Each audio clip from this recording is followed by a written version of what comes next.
Polonaise bij VC Snits. Wer toch dat ontdenken?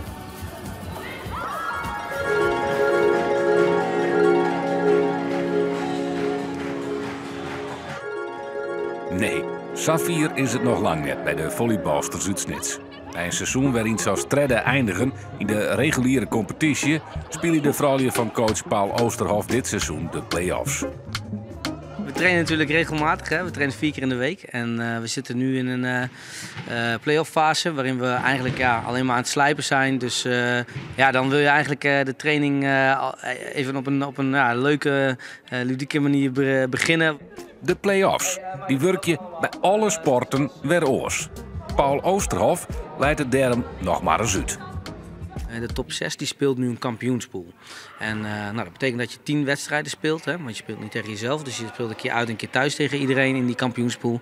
En de nummers 1 en 2, die uiteindelijk 1 en 2 eindigen, die spelen in een best of 5 om het landskampioenschap. Duidelijk is dat Sliedrecht Sportsneun de favoriet is. In de eigen Sneker Sporthal waart dit seizoen met 3-0 verlen. Maar het plan is om te gaan winnen.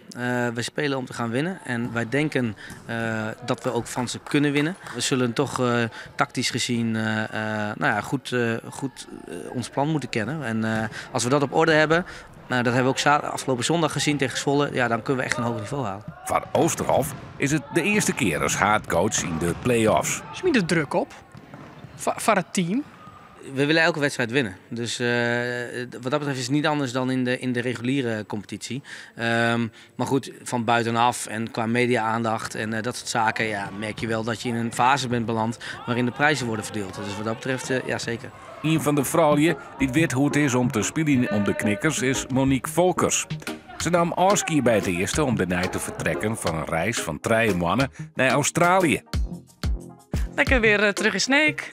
Lekker weer aan het volleyballen. Fantastische dingen aan de andere kant van de wereld meegemaakt. Maar nu weer lekker terug op thuisbasis. Ik zou echt iedereen aanraden om daar naartoe te gaan. Ik heb daar echt hele mooie dingen beleefd. Heel vrij geleefd. En gewoon even 3,5 maand lekker alles kunnen doen. Maar ik ben ook wel weer blij dat ik nu weer terug ben en gewoon mijn ritme weer heb en mijn werk en het volleybal. Dus, maar het is echt fantastisch om mee te maken. Doet ze weer omkwam, pakte ze het volleyballen weer rustig op bij het treden. Eigenlijk inderdaad, ik wou wel weer een stapje omhoog. Hè. De derde was gewoon heel gezellig en leuk, maar er zit toch nog wel iets in, dus ik wil heel graag weer omhoog. Dus toen bij het tweede. Trots blessures wie ze na een schotje alweer hutnedig bij het eerste. Het is natuurlijk heel dubbel, want het eerste dat kriebelt toch wel. Je vindt het gewoon hartstikke sneu dat dit de manier is om weer terug te gaan naar het eerste. Want je gunt het ook gewoon Jasmijn om die mooie play-offs te spelen. Dus in dat geval in eerste instantie echt ontzettend sneu voor haar. Maar nu ik er ben, dan zal ik ook alles op alles zetten om er wat moois van te maken. En misschien pakt dat Hielendal net zo verkeerd uit, want zij jet bij de ervaren speelsters die weten hoe het is om play-offs te spelen. En die ik nog eens winnend uit te sluiten in de finale. Ja, ik denk ook gewoon inderdaad in het spelletje dat je net even het verschil kan maken in bepaalde lijnen die je kan spelen. Of waarin je speelsters herkent van de tegenpartij, waar je jaren tegen hebt gespeeld. Een reis begint bij een doel. Ik ben echt op reis gegaan omdat ik wist dat ik in januari het bedrijf ging overnemen van de fysio waar ik nu werk.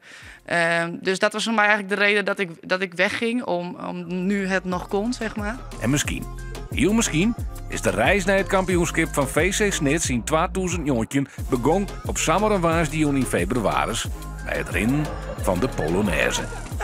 Ik denk wel dat dat iets moois kan opleveren, ja.